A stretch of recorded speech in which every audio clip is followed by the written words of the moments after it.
Christian Mirus, bonjour Bonjour. et merci d'être avec nous aujourd'hui sur la chaîne YouTube Alpacity. Alors on va parler objets connectés, on va parler puces RFID, mais avant tout ça, est-ce que vous pouvez vous présenter succinctement?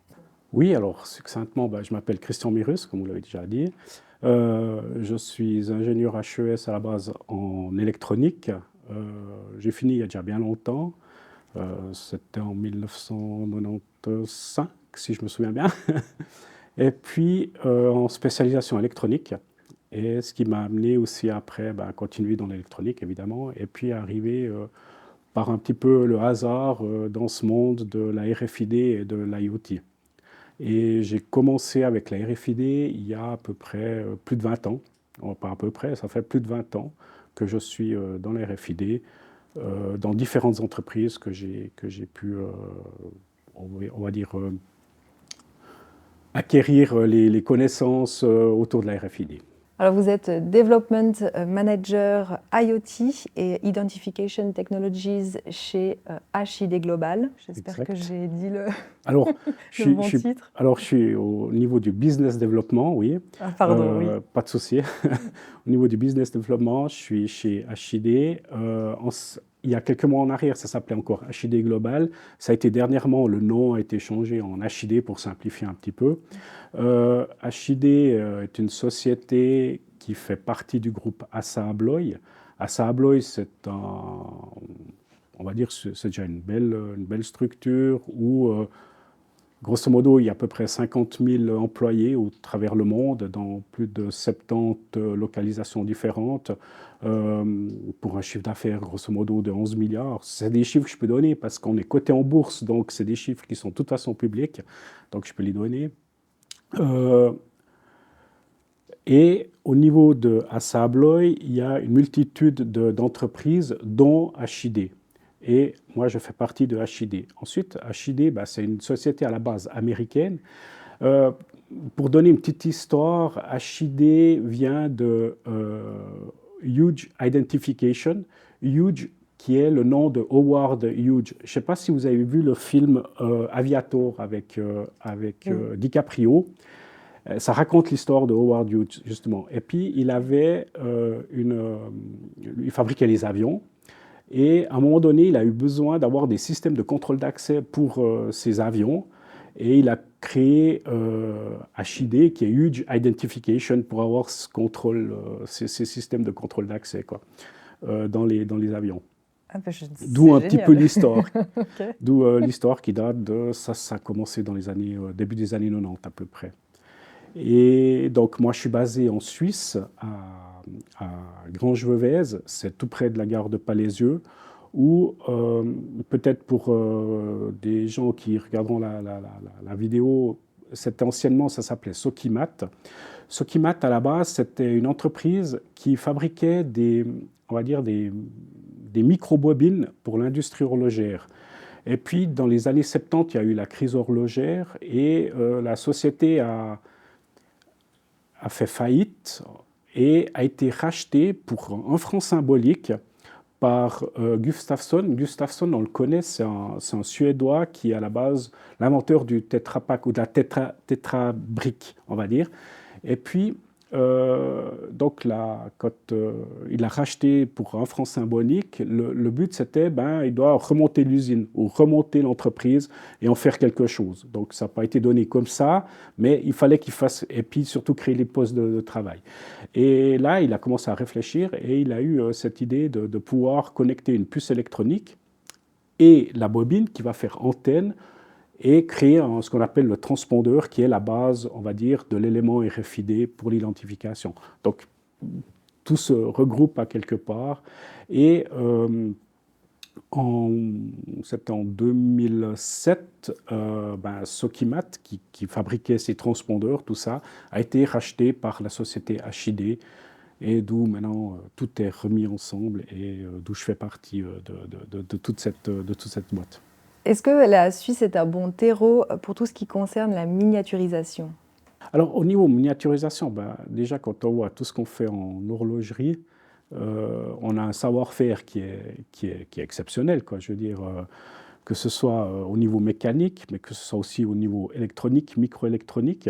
On a différentes entreprises en Suisse qui font de la microélectronique, donc il y a un savoir-faire et il y a on va dire, un bassin de personnes capables qui ont ces connaissances pour faire qu'on a une bonne, comment dire, une bonne structure ou une bonne infrastructure en Suisse, quoi. Qu'est-ce que la technologie RFID et est-ce qu'on peut l'expliquer simplement? Si je peux l'expliquer très simplement, en fait, la RFID, déjà, ça signifie Radio Frequency Identification.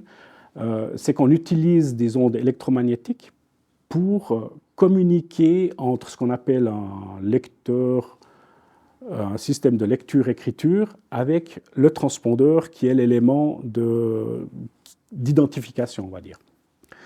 Et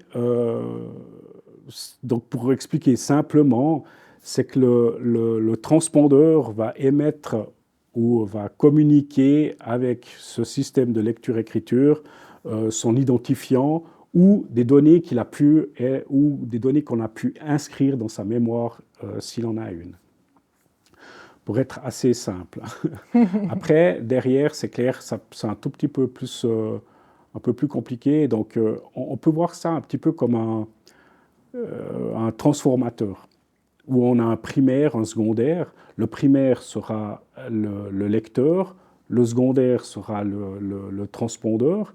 Et le lecteur, lui, pour communiquer avec avec le transpondeur, qu'est-ce qu'il va faire? Il va faire des coupures de ce champ électromagnétique.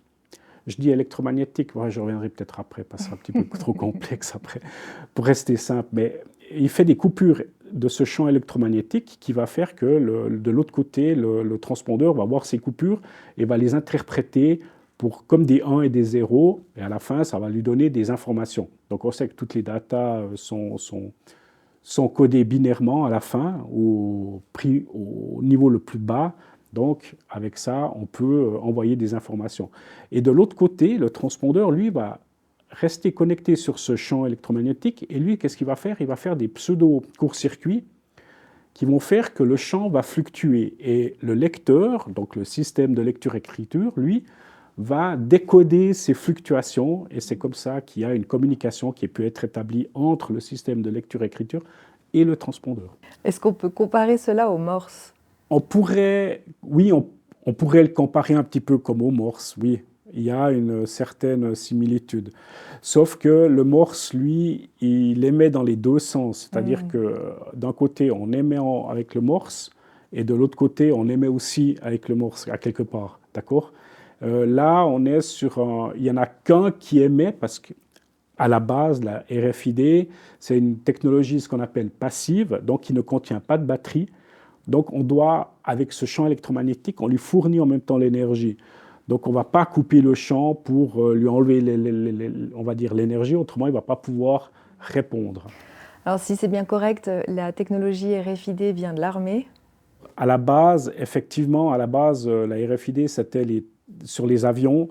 Dans les années déjà, pendant la Deuxième Guerre mondiale, sur les avions, il y avait ce qu'on appelait les transpondeurs, qui sont actuellement, il y a toujours les transpondeurs qui sont l'identifiant de l'avion en lui-même, mais bon, maintenant c'est un tout petit peu plus moderne, ça utilise d'autres technologies, mais dans le temps, ils avaient ce transpondeur qui émettait pour savoir si c'était en guillemets un ami, ou s'il n'émettait pas, ou s'il émettait quelque chose qui n'était pas cohérent, c'était un ennemi. Et bon, ça date des années 40 et des poussières, mais si je ne me trompe pas, c'est les Anglais qui ont utilisé ça en premier, et d'où, on va dire, les premiers transpondeurs RFID dans le monde moderne qu'on connaît plus ou moins actuellement, quoi. Alors justement, ça date des années 40, c'est ensuite entré dans la vie civile. Quels sont aujourd'hui les domaines d'application? Alors, domaines d'application, il y en a une multitude. C'est énorme. Pour donner juste quelques exemples très simples, par exemple, toutes les cartes de paiement sans contact utilisent la RFID. Parce que dans une carte de paiement sans contact, vous n'avez pas de batterie. Donc, vous êtes toujours sur le même principe. Après, les technologies ont évolué avec de la sécurité, avec de l'encryption, enfin avec d'autres choses, mais à la base, la technologie, je dirais là, le moyen de communication, il est toujours identique. Une autre application qui est très connue aussi, c'est typiquement la puce qu'on met dans les chiens et les chats. Alors, pour les chiens, c'est obligatoire, les chats, c'est pas obligatoire, mais euh, les chiens, c'est-à-dire que vous devez avoir cette puce identifiante. Et c'est clair que ces puces électroniques, elles n'ont pas de batterie non plus. Donc, c'est tout petit, ça peut être quelques millimètres de long et c'est enfilé, on va dire, injecté sous-cutané dans les animaux. En Suisse, il y a une législation qui dit que tous les chiens doivent être pucés, je vais dire ça comme ça, et aussi les chevaux. Les chevaux doivent aussi être pucés électroniquement. Après, il y a d'autres formes d'identifiants pour les animaux, mais on sort du sujet, on va dire. Autrement, d'autres applications, si on revient un petit peu historiquement, je dirais quand Gustafsson a repris ce que j'expliquais avant, il a eu l'idée de créer, de connecter une bobine avec une puce pour faire un transpondeur. Une des grosses applications a été dans l'automobile, c'est-à-dire les antidémarrages. Dans le temps, je ne sais pas si vous aviez une clé, vous la faisiez tomber, des fois elle se cassait, puis vous aviez un petit tube de verre qui sortait. Là-dedans, il y avait cette technologie. Et quand on enfilait la clé, on essayait d'allumer la voiture. À cet endroit, il y avait un lecteur qui lisait l'information, c'est-à-dire qui lisait l'identifiant de cette puce, en se disant ah oui, cet identifié, il est enregistré chez moi, donc j'autorise à allumer le moteur. C'est quelque chose qui est venu très rapidement au niveau de toute la partie automobile allemande, parce qu'il y avait beaucoup de voitures qui se faisaient voler, donc les grosses, on va dire les grandes marques. Et puis ils ont trouvé au niveau des assurances, ils avaient besoin de savoir quel était de pouvoir protéger tous ces vols. Et puis c'est un des premiers systèmes qui a été mis en place. Est-ce qu'aujourd'hui, on le retrouve dans le domaine de l'automobile électrique ou est-ce qu'on utilise d'autres technologies? Alors, dans le monde de la voiture électrique, il y a plusieurs technologies. Alors oui, il y a toujours, par exemple, Tesla, sans les nommer. Oups. Tesla, par exemple, a une carte que vous pouvez appliquer vers le montant de la portière. Et là, derrière le montant, il y a un lecteur. Et avec cette carte, vous pouvez ouvrir la voiture. Mais bon, ça, c'est une partie de possibilité. Après, vous avez aussi, avec le téléphone mobile, vous avez la possibilité de les ouvrir aussi, de faire la même chose en vous connectant, quoi. Mais ça, c'est une des applications. Et après, il y a, je dirais, dans la chaîne de production, la RFID est énormément utilisée au niveau de ces chaînes de production pour l'automobile. Là, il y a beaucoup d'applications différentes, que ce soit au niveau de la logistique, tous les composants, des gros composants qui ont déjà on va dire des étiquettes contenant cette technologie RFID pour être identifiées quand elles partent depuis le fournisseur jusqu'au site de production. Aussi dans le site de production, par exemple des gestions de stock et des choses comme ça qui se font électroniquement parce qu'on sait que toutes ces fabrications de voitures, on est en flux tendu, donc à tout moment, on doit savoir exactement quand est-ce qu'on a besoin de la matière pour pouvoir produire et autres. Donc oui, il y a beaucoup d'applications, même au niveau de l'automobile, qui ne sont pas forcément sur la voiture elle-même, mais qui sont autour, qui naviguent autour de cette industrie. Est-ce que vous observez une grande évolution dans cette technologie RFID? Est-ce qu'il y a des nouveautés qui se sont glissées ces dernières années? Alors, historiquement, oui, il y a une grosse évolution. C'est-à-dire qu'au début, on avait des puces qui étaient très simples. Alors déjà, il y a une évolution au niveau de ce qu'on appelle les fréquences, les différentes fréquences qui sont utilisées dans ces systèmes. À la base, au départ, c'était ce qu'on appelait de la basse fréquence. Là, il y avait déjà, et aussi au début, on n'avait que des puces où on pouvait que lire un identifiant. Ensuite, il y a eu une évolution, on a pu avoir de la mémoire, donc on a pu lire et écrire des informations, qui a fait déjà une première évolution. Ensuite, la deuxième évolution a été qu'on a changé de fréquence pour avoir des communications plus rapides. Parce que plus on va monter en fréquence, plus on aura on va dire de la communication entre le lecteur et le transpondeur qui sont rapides. Et ensuite, dans les années 2000, on a les premières, ce qu'on appelle les ultra hautes fréquences qui sont arrivés, les premiers systèmes à ultra haute fréquence, qui ont permis aussi d'agrandir les distances de lecture. Parce que si on prend de la RFID passive, telle qu'on l'utilise, on est sur des distances de lecture relativement petites. Ça veut dire, en fonction des systèmes, on va de quelques centimètres à peut-être 1 mètre. Et maintenant, avec l'ultra haute fréquence, on arrive à aller sur des systèmes qui vont jusqu'à, on va dire, 15 mètres.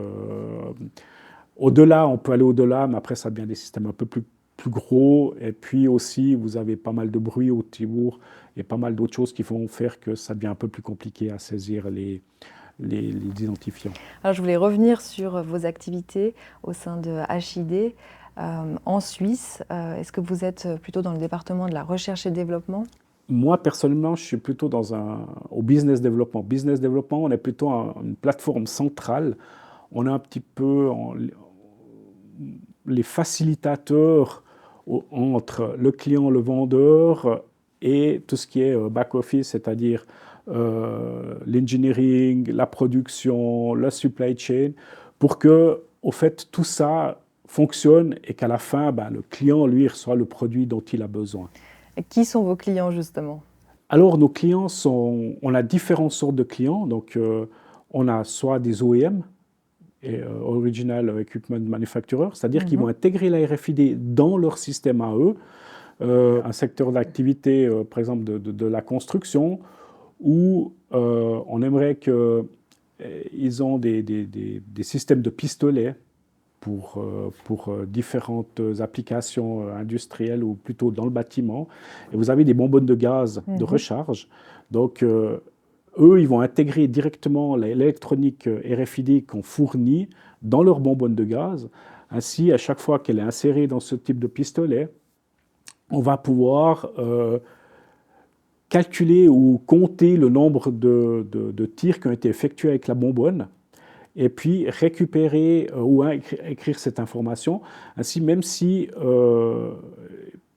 on enlève la bonbonne et on essaye de récupérer le transpondeur pour le mettre sur un autre on va dire une autre bonbonne de gaz qui n'est pas un équipement original du client, ça ne fonctionnera pas.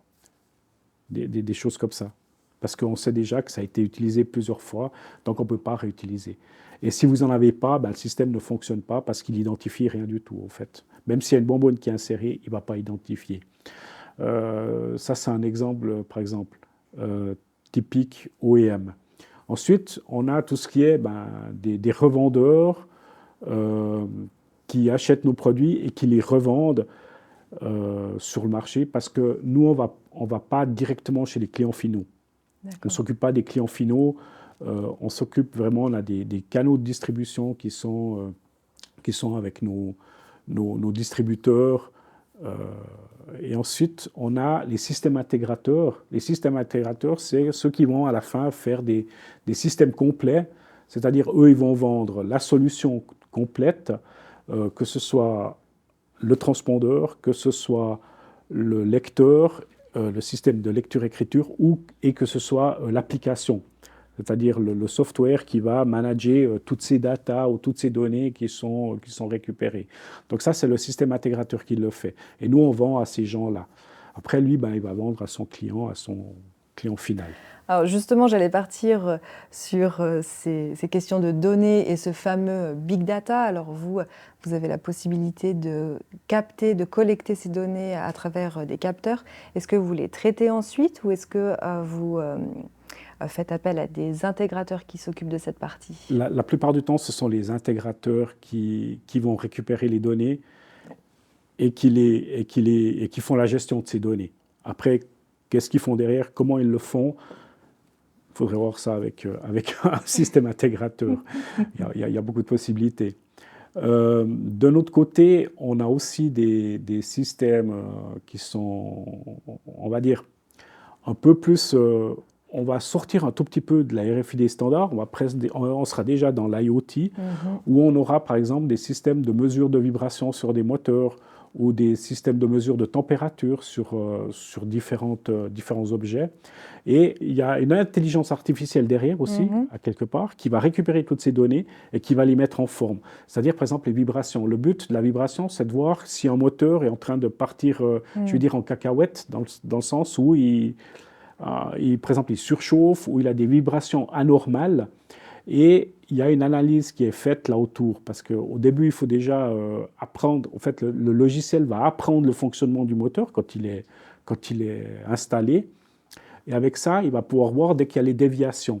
Et tout ça, ben, c'est dans un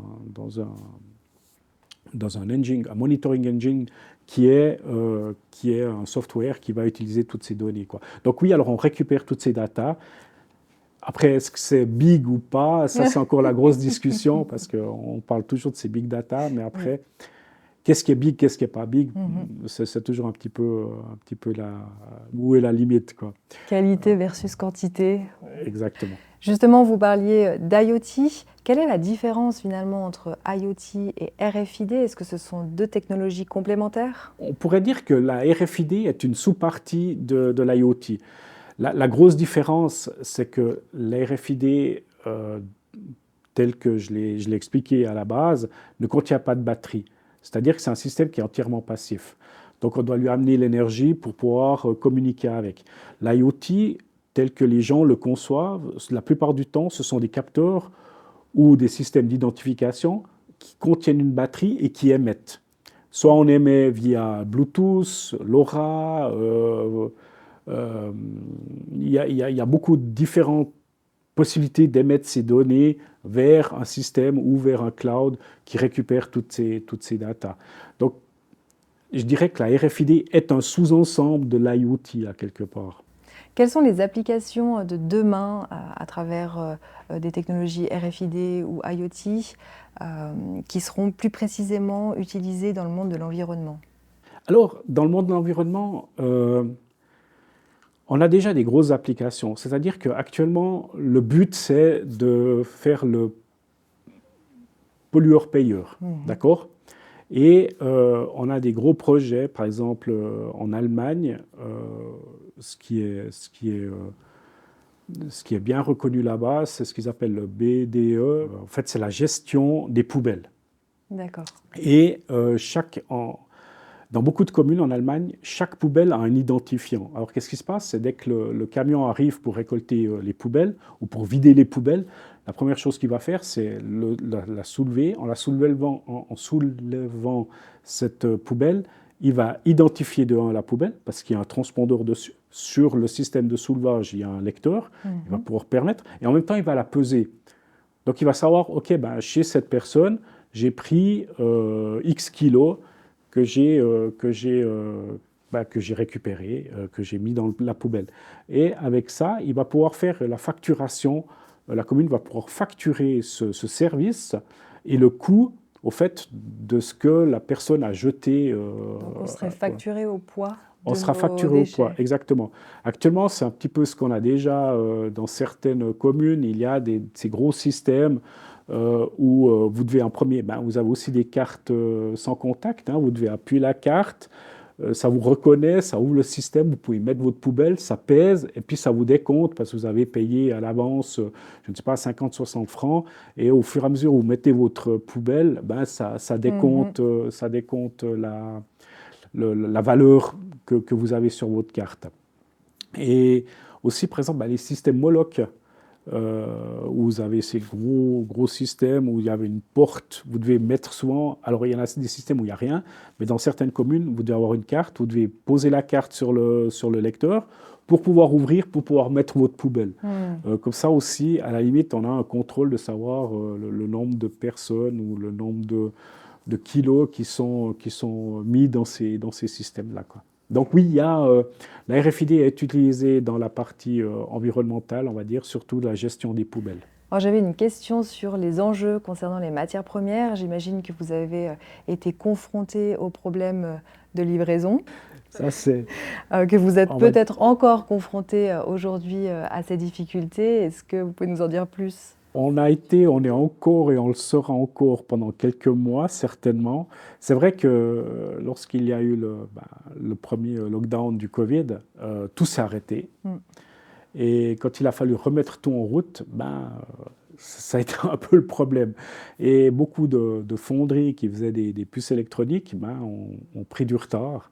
Et actuellement, c'est vrai que, pas seulement pour la RFID, hein, je dis Mhm. sur le marché en général, la demande est telle qu'ils n'arrivent pas à suivre. Donc il y a des délais de livraison qui sont extrêmement longs.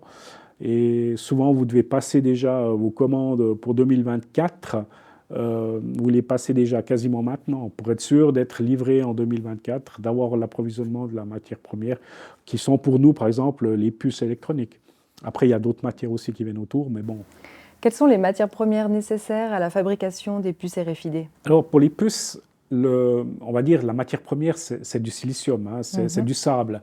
Ça, c'est pas trop le problème. C'est plus le problème des allocations on va dire des fonderies, ce qu'on appelle les fonderies pour fabriquer les puces électroniques, qui sont actuellement surchargées. Parce que personne n'a pensé que tout s'arrêtait, tout allait recommencer. Et il y a toujours un temps d'inertie pour fabriquer une puce électronique. Il faut compter environ 16 semaines en partant de zéro jusqu'à avoir la puce électronique finie. Il faut compter 16 semaines. Et quand il y a beaucoup de demandes qui arrivent à la fois, les entreprises ont dû un petit peu choisir qui c'est qui aura les puces en premier, ainsi de suite. Et puis, donc, ça a fait qu'à un moment donné, c'était compliqué d'avoir des puces parce que ça partait dans différentes applications. Ça partait pour l'automobile. L'automobile a aussi été énormément impacté, hein. Il y a eu des chaînes de production arrêtées parce qu'ils ne recevaient Mhm. pas l'électronique nécessaire. Il y a, enfin, euh, et ce qui fait qu'à la fin, actuellement, c'est encore un des problèmes. L'approvisionnement des puces électroniques est encore un gros problème. Ah, On espère avoir quelque chose, on espère de voir le bout du tunnel, on va dire, d'ici la fin de l'année 2023.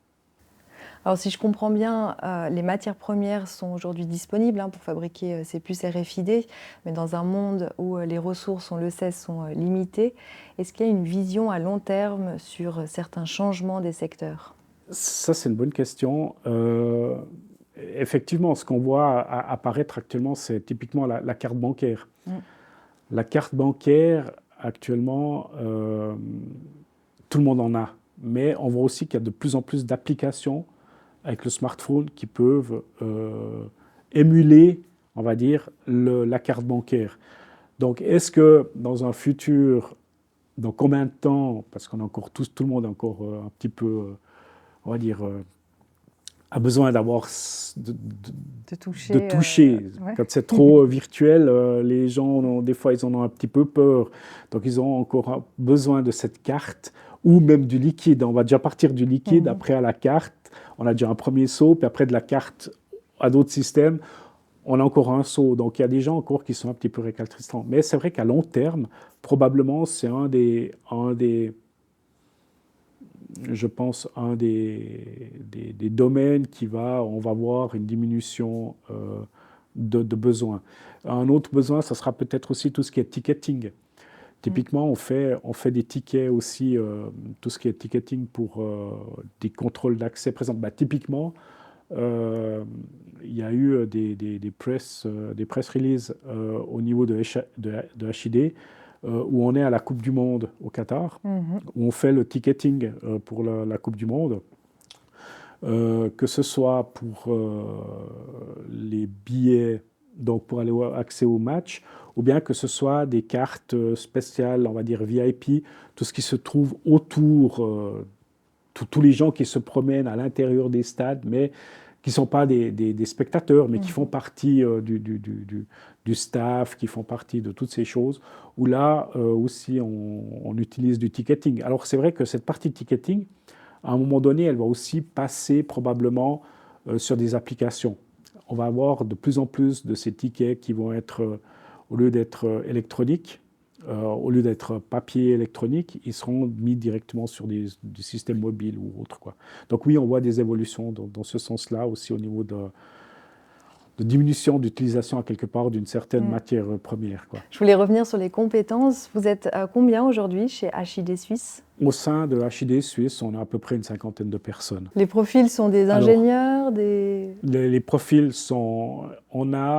Alors en Suisse, on a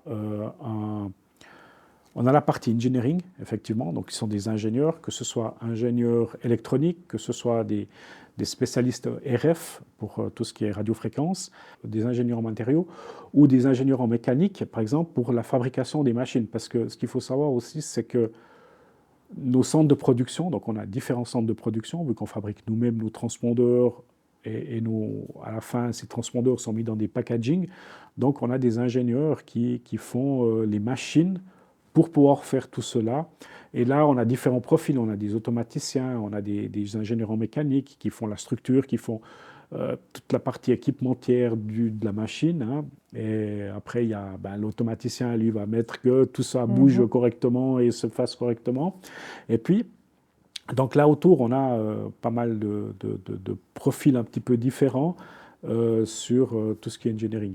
Et avec ça, on a aussi beaucoup de techniciens, parce qu'il faut des techniciens, des gens qui ont des compétences électricité, électronique, mécanique, pour pouvoir assembler, pour pouvoir mettre en route les systèmes pour que ça fonctionne correctement, quoi. Ensuite, on a toute une partie admin aussi. Donc là, ce sont plutôt des personnes qui ont des formations employés de commerce ou comme ça, qui font par exemple tout le customer service. À ces gens, on ne leur demande pas d'être des ingénieurs, on ne leur demande pas d'avoir le détail je veux dire, de la partie électronique. Eux, c'est plutôt la relation client. Alors là, c'est plutôt des gens qui ont des formations plus orientées, employés de commerce. Tertiaire. Tertiaire, exactement, merci. Et puis, dans ça, il y a aussi, on va dire, la partie RH, qui est aussi, c'est pas des techniciens, hein. On a une partie marketing. Là, ça peut être un mix entre des techniciens et des gens plus tertiaires, on va dire. Donc, c'est un petit peu les profils de gens qu'on a chez nous en Suisse. Est-ce que vous observez une hybridation des compétences et des profils des collaborateurs dans le sens où, dans un monde de plus en plus digitalisé, est-ce qu'un expert métier doit aujourd'hui savoir maîtriser la science des données? Est-ce que finalement, il y a une modification de ces métiers? Directement chez nous, je dirais en Suisse, alors où nous on est moins, on a d'autres sites où on a des systèmes où on a besoin de l'intelligence artificielle. Alors oui, on a des spécialistes de l'AI qui sont là pour pouvoir intégrer, développer tous les algorithmes qui vont là autour pour que ça fonctionne. Effectivement, il y a une évolution des métiers qui étaient au début des purs, on va dire un peu purs électroniciens, hein, parce qu'il a fallu, entre électroniciens et mécaniciens, connecter comme je l'expliquais au début, de connecter cette bobine sur la puce électronique. Mais maintenant qu'on est sur des systèmes qui peuvent être intégrés dans des téléphones mobiles ou d'autres, donc là, on a les profils qui changent. Effectivement, on a des gens qui sont plus orientés software, on va dire, avec aussi des spécialisations, tout ce qui est sécurité, parce qu'il faut aussi commencer à intégrer toute la partie sécurité. Donc, il nous faut des gens qui ont ce savoir-faire, tout ce qui est encryption, tout ce qui est sécurité informatique et tout ça. Donc, il y a des évolutions, il y a des changements de métier qui se font aussi. Et c'est vrai que actuellement, c'est pas si simple, parce que c'est aussi des nouveaux profils. Donc, il faut aussi, des fois, on doit les créer, ces profils, parce qu'on est sur de l'innovation. Je veux dire, au niveau de HID ou de ASSA ABLOY, un des leitmotifs, c'est l'innovation. Parce qu'il faut innover, il faut toujours amener des nouvelles choses pour pouvoir continuer à faire vivre l'entreprise, quoi, quelque part. Et toutes ces innovations, elles ne sont pas qu'au niveau mécanique, pas qu'au niveau électronique, mais elles sont aussi au niveau software, au niveau comment amener les datas, comment les gérer. Il y a beaucoup de choses qui se font là derrière. Donc, effectivement, il y a une grosse évolution des métiers qui se font au niveau de l'entreprise. Est-ce que le recrutement est, j'allais dire, facile en Suisse? Est-ce qu'on forme les bonnes personnes? Je pense qu'au niveau de la Suisse, on forme les bonnes personnes. mais je pense qu'on n'en forme pas assez. Mhm. Je suis toujours Ça, totalement d'accord. Ouais. parce que, au fait, c'est clair qu'il n'y a pas que chez nous comme on peut le lire dans la presse tous les jours, il n'y a pas que chez Shadi qu'on a des problèmes de recruter des personnes spécialisées dans des domaines. C'est un problème qui est partout, quoi. On voit tout le monde est en train de rechercher des profils, enfin des gens avec des profils un peu particuliers. Mais même si je fais abstraction de l'aspect particulier, déjà de trouver des gens, c'est pas si simple, quoi. Donc là, il y a beaucoup de, pas que chez nous, mais je pense que c'est quelque chose, c'est un problème actuel qui est partout, quoi. Et disons que d'un côté, ça montre aussi que l'économie va, malgré tout ce qu'on peut entendre, l'économie va bien, quoi, parce qu'ils embauchent. Donc, ils doivent, ça tourne, ça continue, et puis malgré tout ce qu'on entend. Donc voilà, il y a à un certain point, il y a une certaine contradiction qui se met en place. Absolument. Eh bien, Christian, on arrive à la fin de cette interview. Merci infiniment Merci à vous. pour le partage que vous nous offrez C'est un aujourd'hui. plaisir. Bonne journée. Merci, vous aussi.